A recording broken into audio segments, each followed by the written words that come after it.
Hello students, हम फिर उपस्थित हैं अपनी नई वीडियो के साथ। ये video first year class students और सब्जेक्ट साइंस के लिए है। चैप्टर हमारा तीसरा चल रहा है जिसका नाम है बीमीय विश्लेषण। और बीमीय विश्लेषण में जो चल रहा है बीमाओं के उपयोग चल रहे हैं, बीमाओं के अनुप्रयोग चल रहे हैं कि बीमाओं के यूज क्या क्या होते हैं, बीमा कहाँ कहाँ पे प्रयोग में लाई जाती हैं।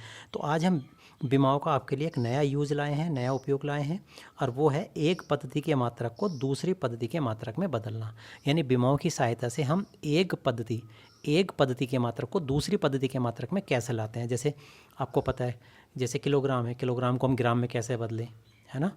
मीटर को सेंटीमीटर में कैसे बदलें, या सेंटीमीटर को मीटर में कैसे बदलें, या अर्ग को न्यूटन में कैसे बदलें, है ना। यानी अर्ग को जूल में कैसे बदलें, तो या जूल को अर्ग में कैसे बदलें। तो इस तरीके से करके एक पद्धति के मात्रक को दूसरी पद्धति के मात्रक में बदलने के लिए हम बीमाओं का उपयोग करते हैं। ठीक हो गया।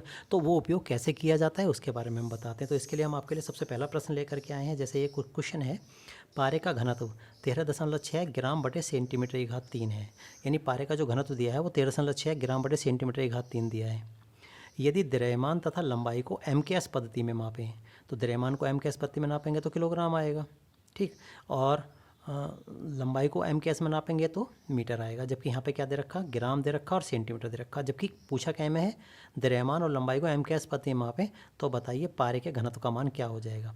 देखिए ये जो दे रखा हमें सी जी एस पद्धति में दे रखा, सी जी एस में मान दे रखा है 13.6 ग्राम बटे सेंटीमीटर की घात 3, और एम के एस पद्धति में पूछा है कि बताइए घनत्व का मान क्या हो जाएगा। ठीक है, यानी हम ग्राम की जगह तो किलोग्राम और सेंटीमीटर की जगह मीटर बनाना है, तब ये मान बताइए क्या हो जाएगा। तो ऐसे सवाल के लिए जब एक पद्धति के मात्रक को दूसरी पद्धति के मात्रक में चेंज करना हो, तब आप सबसे पहले सवाल में ये ध्यान दीजिए कि इस क्वेश्चन में कौन सी भौतिक राशि का जिक्र किया हुआ है। तो आप देखेंगे पारे का घनत्व, क्या का जिक्र किया, घनत्व का जिक्र किया। तो सबसे पहले ये बात आपको याद रखनी है कि इस ऐसे क्वेश्चन में जिस भौतिक राशि का जिक्र किया हो उसकी आपको बीमा पता होनी चाहिए। ठीक है, तो हमें पता है, हमने बताई आपको घनत्व की जो बीमा होती है वो ml-3 होती है। ठीक हो गया, पक्का।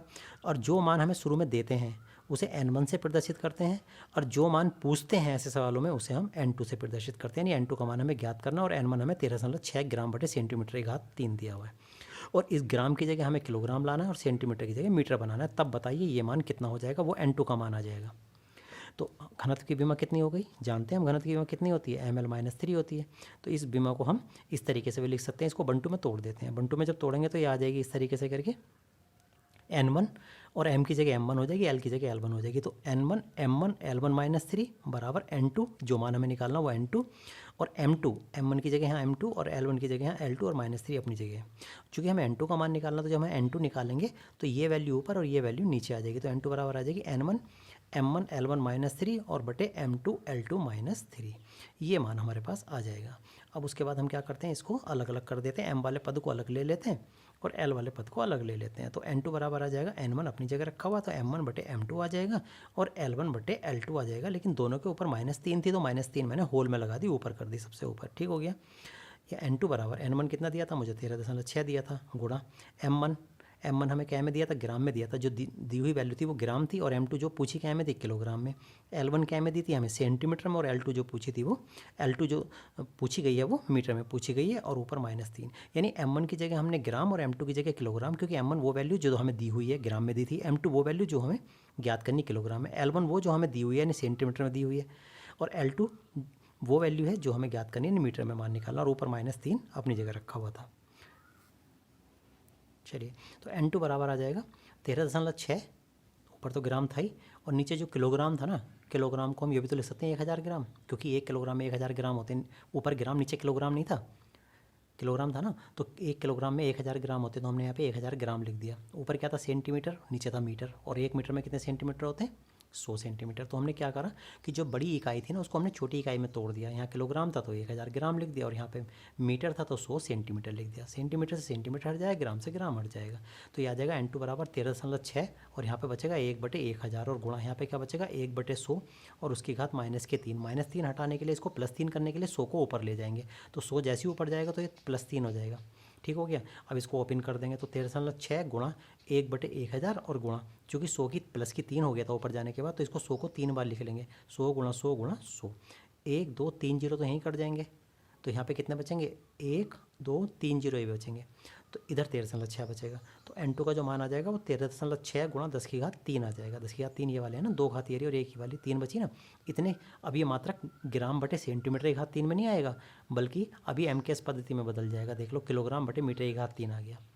जबकि n1 का मान कितना दिया था, n1 सवाल में जो दिया था वो 13.6 ग्राम बटे सेंटीमीटर की घात 3 दिया था। उसको MKS पद्धति में पूछा था, यानी किलोग्राम बटे मीटर की घात 3 के रूप में पूछा था। तो किलोग्राम बटे मीटर की घात 3 में अगर हम n2 का मान निकालते तो ये आ जाता है 13.6 गुणा 10⁻³ आ जाता। तो इस तरीके से करके अगर हमें भौतिक राशियों की विमाएँ ज्ञात हैं, विमा निकालनी आती हैं, तो बड़ी आसानी के साथ हम किसी भी एक पद्धति वाले मात्रक को हम दूसरी पद्धति वाले मात्रक में बदल सकते हैं। जैसा कि अभी अभी हमने ये सवाल बताया आपको, बड़ी आसानी के साथ ग्राम बटे सेंटीमीटर की घात 3 को किलोग्राम बटे मीटर की घात 3 में हमने बड़ी आसानी के साथ चेंज कर लिया। तो इस तरीके से विमाओं की सहायता से बड़ी आसानी से हम एक पद्धति के मात्रक को दूसरी पद्धति के मात्रक में बदल लेते हैं। क्लियर हो गई बात? तो ये था आपके लिए आज का क्वेश्चन। बाकी नए क्वेश्चन के साथ हम फिर मिलते हैं, नेक्स्ट वीडियो मिलते हैं। धन्यवाद।